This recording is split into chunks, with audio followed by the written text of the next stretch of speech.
Oke, assalamualaikum warahmatullahi wabarakatuh. Selamat pagi semuanya. Ya, ini adalah pertemuan pertama untuk aplikasi berbasis mobile ya. Di pertemuan pertama ini kita akan bahas tentang materi pengenalan mobile, kemudian manajemen state list dan state widget ya. Untuk mobile kita gunakan bahasa pemrograman Dart ya, dari Flutter, framework Flutter itu besutan daripada Google ya. Oke, kita masuk ke materi selanjutnya. Materi ajar yang akan kita lakukan adalah nanti yang pertama pengenalan pemrograman mobile, kemudian manajemen state ya, kita bahas tentang state list dan state widget ya. Apa itu widget nanti akan kita bahas di pertemuan kedua ya. Jadi ada widget yang sifatnya state list dan sifatnya stateful. Nah, dalam hal ini adalah state ya. State itu suatu hal yang bisa dia hilang, bisa juga ditahan segantung dengan activity yang kita handling nanti. Kemudian kita nanti masuk tentang Android activity, event handling, intent dan life cycle daripada widget tersebut. Kita masuk user interface, desain UI UX dan layouting segala macam ya. Kemudian material komponen, karena di Flutter itu defaultnya adalah menggunakan material komponen milik Google ya. Kemudian struktur aplikasi dan navigasi. Kemudian kita belajar basic Flutter, membuat form dan validasi formnya. Pengembangan database lokal, jadi database itu ada yang sifatnya eksternal dan internal. Nah, kalau yang internal itu bisa menggunakan SQLite ya, dan ada banyak, atau Flat SQL gitu ya. Beda dengan MySQL yang kita gunakan di aplikasi berbasis web. Kalau MySQL itu dia sifatnya sudah eksternal, kayaknya diakses harus menggunakan URL ya. Kemudian database lokal kita sudah, baru Flutter Dart terkait dengan state management ya, untuk manajemen state. Apa itu state? Nah, kita nanti akan masuk di materi selanjutnya ya. Kemudian Flutter layouting, Flutter shared preference untuk menyimpan session ya, ada di lokal di handphone. Kemudian autentikasi pengguna dengan database eksternal ya. Kemudian pengembangan aplikasi mobile ini proyek. Jadi sama dengan aplikasi web kemarin, mobile ini juga berupa project akhir nanti. Baik, untuk selanjutnya terkait deskripsi mobile device itu apa ya, sebuah perangkat bergerak seperti handphone, laptop ya, ataupun perangkat yang dapat mengakses jaringan komputer gitu ya, atau perangkat handheld gitu ya, yang dapat digenggam dan dipindahkan dengan fleksibel, itu disebut sebagai mobile device. Nah, sementara yang kita akan pelajari di sini adalah terkait dengan mobile programming ya. Jadi mobile device tersebut memiliki aplikasi gitu ya. Nah, fokus kita adalah mengembangkan aplikasi pada mobile device tersebut. Nah, di sini mobile programming itu adalah salah satu bahasa pemrograman yang dirancang untuk mengimplementasikan perangkat-perangkat mobile seperti handphone, PDA, BlackBerry ya, atau alat-alat komunikator lainnya gitu ya. Nah, pembuatan aplikasi ini seperti dapat dijalankan di mobile device ya, seperti handphone dan tablet gitu ya. Jadi sifatnya adalah device yang dapat handheld gitu ya. Nah, selanjutnya kalau kita lihat dari sejarah dan evolusi pemrograman mobile ini, itu perkembangannya tergantung pada sistem operasi pada mobile tersebut ya, seperti halnya sistem operasi pada komputer kita gitu ya. Mobile device juga memiliki sistem operasi yang secara layer itu berbeda dengan sistem operasi pada komputer atau PC, laptop dan lainnya gitu ya. Nah, sehingga suatu sistem operasi ponsel itu ataupun mobile operating system itu kita katakan ya, itu akan bertanggung jawab dalam mengoperasikan berbagai fungsi ya dan fitur yang tersedia pada perangkat. Jadi dia akan menyesuaikan dengan hardware pada mobile device itu sendiri gitu ya. Nah, kalau kita lihat sejarah dari evolusi pemrograman mobile, sistem operasi mobile itu saat ini itu ada beberapa ya, yang populer kita ambil. Salah satunya sistem operasi Symbian. Ini yang kita sebut sebagai populer ya. Cuman pada masa sekarang ini sudah redup ya. Symbian itu dulu dibesut oleh itu digunakan oleh device Nokia gitu ya. Kemudian Windows Mobile, sistem operasi Palm ya, kemudian Mobile Linux, sistem operasi BlackBerry, iOS dan Android gitu ya. Ini beberapa pemrograman sistem operasi mobile yang tren ya gitu ya. Cuma beberapa dari list ini itu sudah padam ya. Sistem operasi Symbian yang pertama, sistem operasi Symbian ini adalah sistem operasi yang dikembangkan oleh Symbian L3 ya, yang dirancang untuk digunakan peralatan bergerak mobile. Nah, pada mungkin 20 tahun yang lalu ini digunakan oleh beberapa vendor-vendor raksasa seperti Ericsson, Nokia, Motorola ya, atau Option gitu ya. Jadi bagi yang dulu mengenal handphone Sony Ericsson gitu ya, Nokia, Motorola itu menggunakan sistem operasi Symbian. Ya, sistemnya agak sedikit berbeda ya dengan sistem Android gitu ya. Nah, Nokia sebagai pemegang saham terbesar dengan angka 47,9% kala itu, maka banyak produk-produk Nokia itu ber-OS Symbian gitu ya. Nah, kalau kita lihat di sini marketplace smartphone market share itu di tahun 20 Januari 2020 ya. Ini 6 tahun 5 tahun yang lalu ya. Ini perkembangannya kalau kita lihat dari 2017 sampai 2023 itu Android 87% pengguna smartphone-nya yang basis OS-nya itu adalah Android. Nah, sementara iOS itu kala itu 12,9% gitu ya. Nah, di tahun 2026 secara kita lihat market daripada global smartphone market share itu Samsung kalau secara vendor ya, ini kita bilang secara vendor Samsung itu 15,15%-an gitu ya, dan Apple itu paling banyak saat ini pengguna smartphone dengan market share-nya di tahun 2026 sampai 23%. Nah, Xiaomi 12%, kemudian Transition dan Vivo ya, kemudian yang lain-lainnya itu ada 32%. Kalau dilihat di sini adalah Apple itu dengan Samsung sangat-sangat bersaing ya. Kemudian Xiaomi muncul dengan gebrakan-gebrakan teknologi-teknologi yang ditawarkan pada smartphone mereka. Mereka bisa menggapai market share itu hampir 13% di tahun 2006. Nah, kalau dari segi OS market share-nya di tahun 2024 itu Android masih mengungguli ya dari segi sistem operasi yang digunakan oleh masyarakat di dunia gitu ya, itu 71,3%. Sementara hampir 30% itu adalah iOS gitu ya.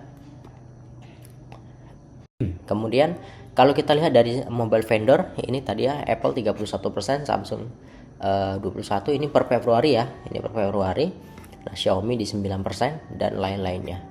Jadi ini kita ambil 3 besar, inilah vendor-vendor besar yang saat ini memegang market share mereka di dunia saat ini gitu ya.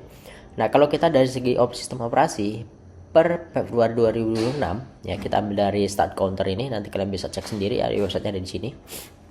Kemudian Android itu masih lebih tinggi ya, kemudian Windows ya, iOS dan lain-lainnya. Jadi inilah alasan mengapa kita harus mempelajari pengembangan atau pemrograman aplikasi mobile. Kenapa? Saat ini device-device itu akan device mobile gitu ya. Kita fokus pada nanti aplikasi Android dan iOS gitu ya. Nah, ini market share, ini saya nggak jelaskan lagi ya secara grafik, bisa kalian nanti baca sendiri ya.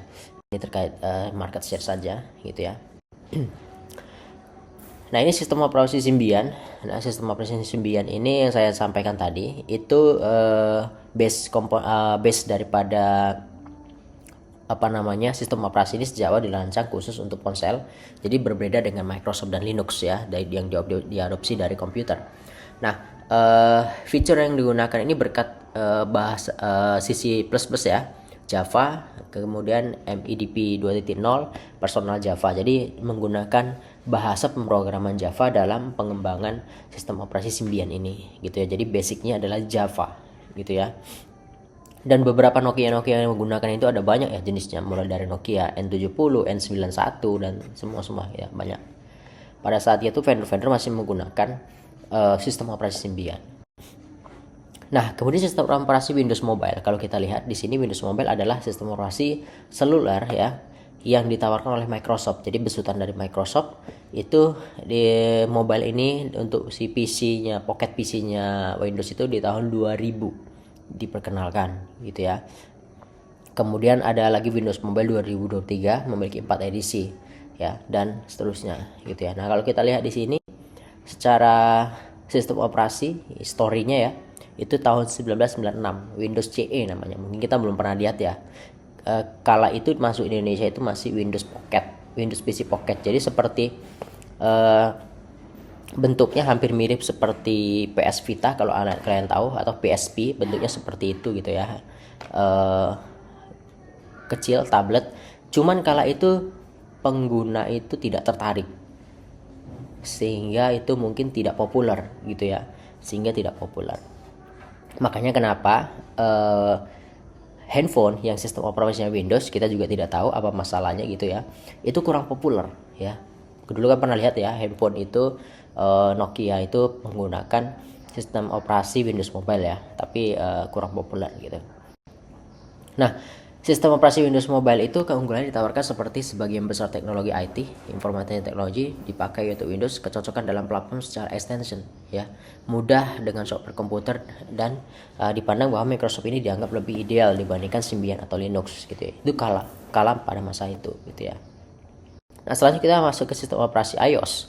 iOS ini adalah sistem operasi yang dibesut oleh perusahaan Apple ya Januari 2007 lalu oleh Steve Jobs sebagai CEO di waktu itu gitu ya.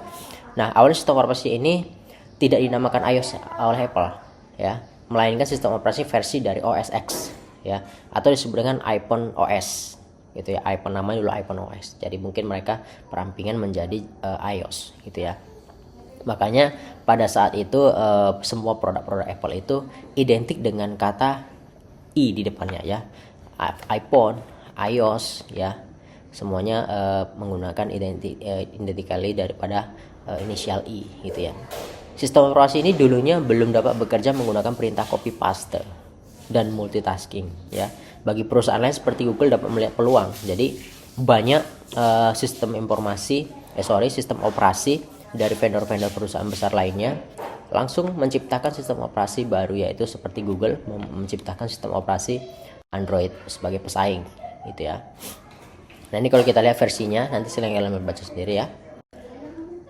Kemudian pada akhir tahun, tepatnya pada September 2013, itu Apple mengumumkan versi iOS terbaru ya, iOS 7 gitu ya. Nah, kalau kita lihat perkembangannya ya, itu sampai saat ini sudah lebih bagus lagi iOS-nya gitu ya. Nah, selanjutnya sistem operasi Android itu besutan oleh Google sendiri pada bulan Juli 2025 ya, perusahaan yang berada di Palo Alto di California, Amerika Serikat gitu ya. Pendiri Android ini sendiri saat ini banyak yang menganggap fungsi Android ini hanyalah sebagai perangkat lunak pada telepon seluler gitu ya. Sejak saat itu berbagai isu yang muncul bahwa Google hendak memasuki pasar telepon seluler dan perangkat mobile ya, itu menjadi sangat diwanti-wanti oleh perusahaan lain gitu ya. Dan terbukti pada saat ini Android juga masih tetap mengungguli gitu ya.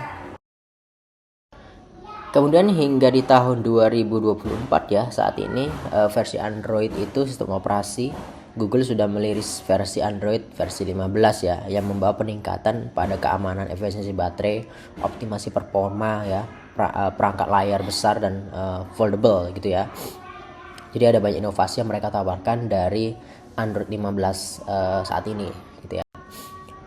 Nah, kemudian seiring pembentukan Open Handset Alliance ya, atau OHA, mengumumkan produk perdana mereka itu Android perangkat bergerak mobile yang merupakan itu modifikasi dari kernel Linux. Jadi basic daripada sistem operasi Android itu adalah menggunakan kernel Linux. Kalau kita lihat tadi si Symbian itu menggunakan Java ya.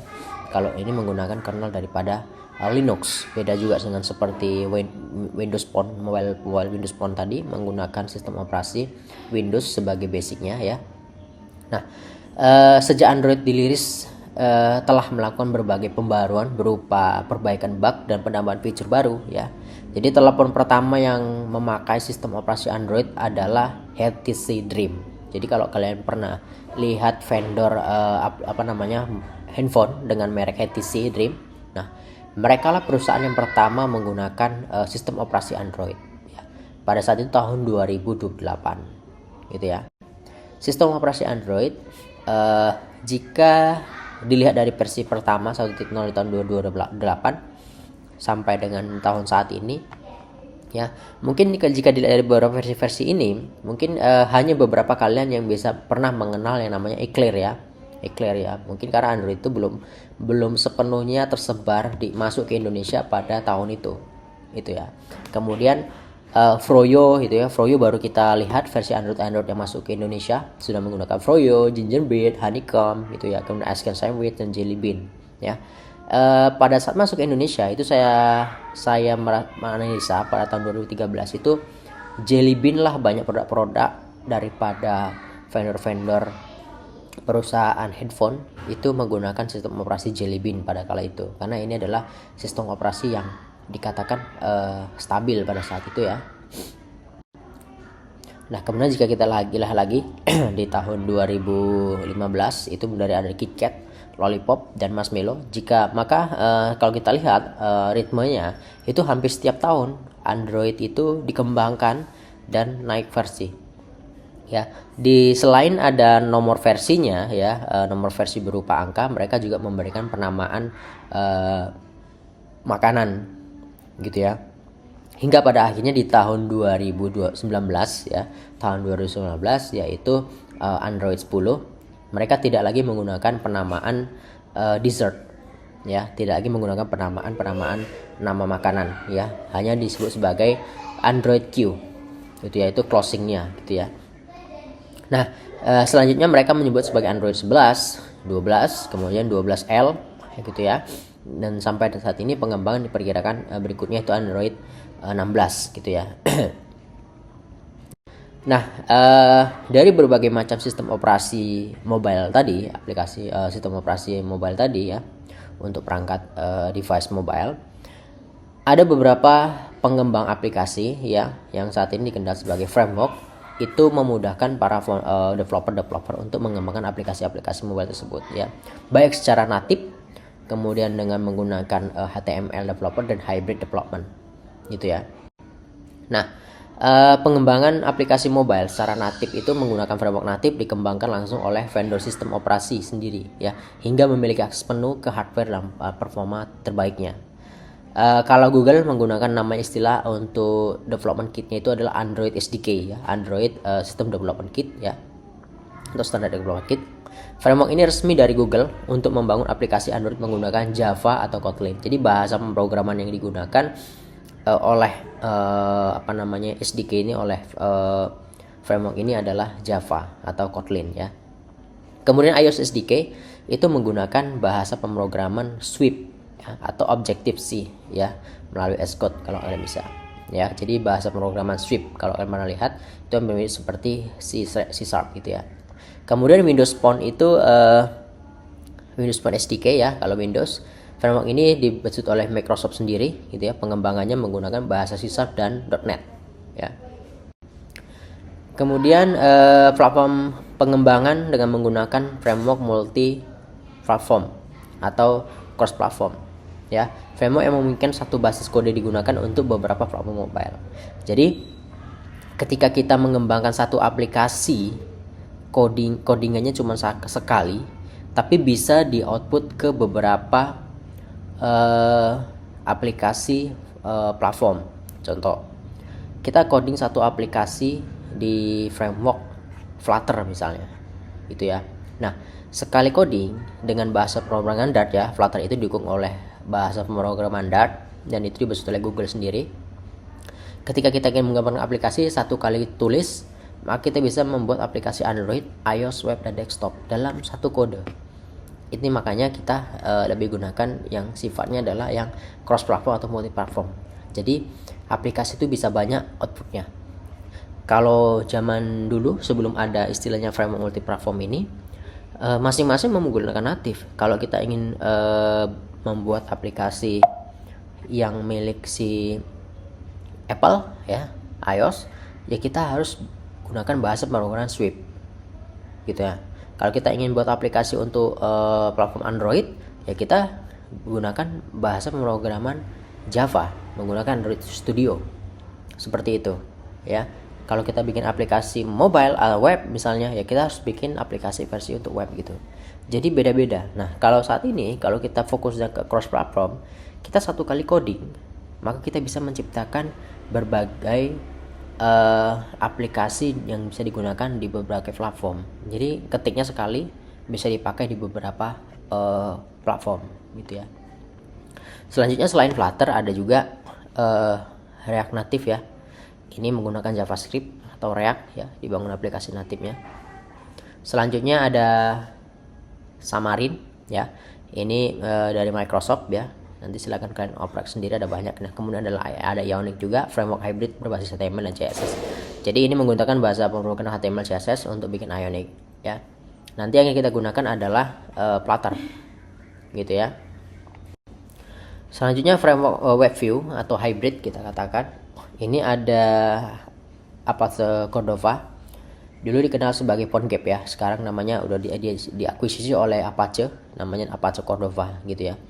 Ini memungkinkan aplikasi web dijalankan sebagai aplikasi mobile. Jadi saat ini kalau Anda lihat ada beberapa aplikasi mobile yang loadnya kemudian visualisasinya mirip seperti aplikasi web gitu. Nah, barangkali itu adalah aplikasi tersebut dibangun oleh menggunakan Apache Cordova ini gitu. Jadi saat ini sebetulnya gampang kalau kita ingin membuat aplikasi mobile. Jadi aplikasi mobile ini harus bisa diinstal di platform mobile tersebut ya, bukan buka browser baru kemudian bukan buka browser baru kita buka webnya baru muncul aplikasi seperti tampilan di mobile. Tidak, tapi memang dia diinstal di Play Store ataupun di Google Play Store ya, di App Store atau Google Play Store gitu. Harus diinstal dalam bentuk aplikasi atau APK ya. Kalau misal di Android. Nah, kemudian kapasitor ini generasi baru pengganti Cordova ya, dikembangkan oleh tim Ionic sendiri yang sebelumnya ya, untuk mengintegrasi aplikasi web dan fitur natif perangkat. Jadi, meskipun dia menggunakan bahasa pemrograman web gitu ya, tapi dia bisa memanggil perangkat pada natif phone itu sendiri. Contoh misalnya fungsi getar, kamera, kompasnya gitu ya. Jadi itu adalah fungsi natif pada perangkat mobile. Ya, itu makanya sistem operasi itu sendiri berbeda dengan yang di komputer dengan yang di mobile gitu ya. Nah, kemudian develop your mobile application dari tahapannya adalah nanti kita melakukan requirement analysis ya. Kita lihat apa kebutuhan daripada user, kita bikin apa. Selanjutnya kita desain tampilannya seperti apa. Kemudian kita development, kita testing. Ketika sudah lulus dalam uji testing, barulah di launching ya, baru maintenance.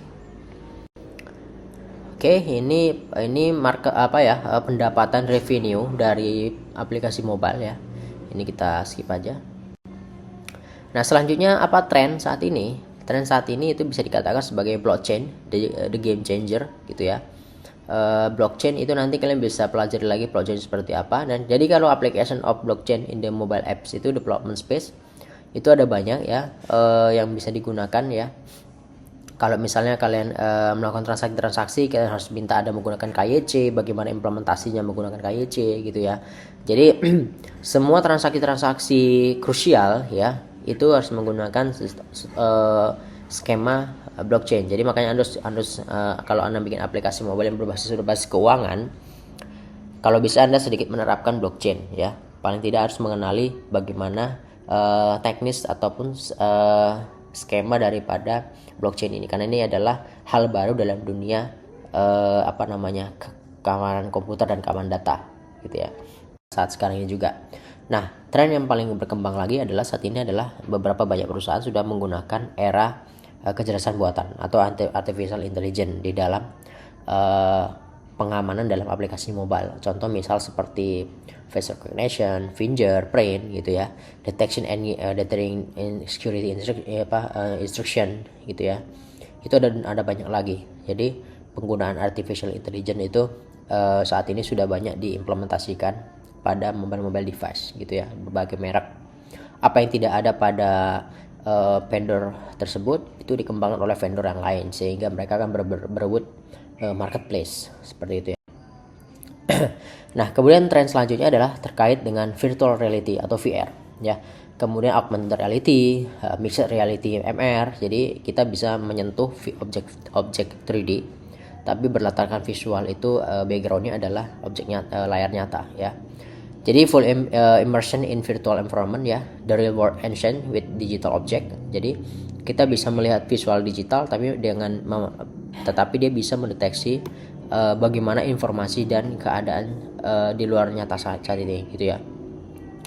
Kemudian interaksi dengan dua dunia tersebut ya, kita bisa berinteraksi secara virtual, juga bisa berinteraksi secara dunia nyata. Dan ini semuanya sudah dikembangkan dan telah ada produknya. Kalau pernah kalian lihat sebuah produk milik Apple gitu ya, Apple Vision itu salah satunya gitu ya. Dan itu termasuk perangkat mobile gitu ya. Jadi perkembangan sekarang itu akan mengarah ke sana gitu ya. Tidak terlepas mobile itu hanya pada smartphone atau handphone. Jadi ada banyak konsep lainnya yang bisa dikembangkan yang sifat istilah mobile. Kemudian tren selanjutnya adalah sesuai dengan teknologi semakin tinggi, maka internet juga dibutuhkan semakin kencang gitu ya. 5G teknologi ya sekarang dikembangkan, mungkin versi yang terbaru lagi mungkin akan sampai dengan 6G atau 7G barangkali gitu ya. Kecepatan itu tergantung dari infrastrukturnya seperti itu. Nah, kemudian instant apps for mobile apps development. Jadi ya, instant app broadcast native itu adalah saat ini juga ya banyak berkembang aplikasi-aplikasi belanja yang sifatnya pembayaran itu secara instan dan praktis gitu ya. Nah, kemudian kita lihat revenue-nya itu dari tahun ke tahun, dari tahun 98 dari perangkat-perangkat elektronik ya. Maka keamanan lebih sering ke sistem keamanan yang paling banyak venue-nya gitu ya, sistem keamanan. Oke, kita lanjutkan. Nah, kelanjutannya ini adalah mobile wallet ya. Ada perusahaan-perusahaan yang sedang mengembangkan itu aplikasi dalam bentuk wallet, dan ini cenderung rentan ya, cenderung rentan terhadap fraud atau pencurian. Jadi makanya keamanan data itu penting Anda pelajari untuk diimplementasikan. Jadi ketika Anda bikin aplikasi seperti GoPay, OVO gitu ya, yang sifatnya adalah mobile wallets, Anda tidak semudah itu mengimplementasikan aplikasi hanya dibentuk tampilan, contoh seperti aplikasi Dana, tapi harus Anda pahami konsep keamanan datanya. Bagaimana kalau Anda menerapkan blockchain ya, misalnya seperti itu. Nah, kemudian APM dan IMM ya, Application Performance Management ya, dan Enterprise Mobile Management. Kalau kita lihat di sini contoh daripada Accelerate Mobile Page AMP into action. Kita lihat dari video yang di atas ini ya, ada dua perangkat menggunakan AMP. Kalau kita klik misalnya, bagaimana dia memproses, dia lebih cepat ketimbang yang satunya lagi gitu ya. Itu kita juga harus perhatikan kecepatan dalam pengambilan data untuk pengembangan aplikasi mobile. Nah, selanjutnya predictive analytic to enhance UX. Jadi selanjutnya adalah kita tidak lupa melakukan studi terhadap UI UX yang kita kembangkan terhadap perangkat tersebut. Apakah si user itu nyaman? Makanya seperti aplikasi-aplikasi saat ini, Shopee, Telkomsel, mereka minta rating gitu ya. Atau Telkomsel sendiri, mereka minta rating. Ratingnya apa? Apakah aplikasi ini nyaman dan segala macam gitu ya. Jika banyak yang mengatakan tidak nyaman, mereka akan merubah UI UX-nya, posisi tombol, warna gitu ya. Top Mobile Development itu framework in 2019 sampai dengan 2020 itu yang pertama ada React Native ya. Kemudian Flutter, ini React Native dengan Flutter ini saling kejar-kejaran. Mana tim Flutter, mana tim React Native, selalu seperti itu fanboy-fanboynya. Tapi ya, bukan soal itu ya, tapi kita lihat dari long time-nya ya. Dan kita lihat dari long time-nya, long term-nya. Yang penting aplikasi yang kita buat itu adalah memiliki manfaat dan memiliki kepuasan terhadap pengguna, gitu ya. Tidak melulu platformnya dari mana, gitu ya. Kemudian ada Ionic ya, Xamarin. Nanti untuk deskripsinya silakan Anda baca sendiri di materi yang ada di e-learning ya. Kemudian Adobe OnGap ya. Ada Corona SDK, jQuery Mobile, kemudian Intel XDK, Native Script ya. Ini ada banyak, silakan Anda gunakan. Mobile Angular UI, semuanya untuk pembuatan aplikasi mobile ya, framework ini. Dan yang paling baru saat ini adalah kalau Anda itu suka dengan bahasa PHP ya, bahasa PHP untuk membuat web yang sedang kita pelajari di aplikasi mobile, di aplikasi web 1 dan web 2 nantinya ya.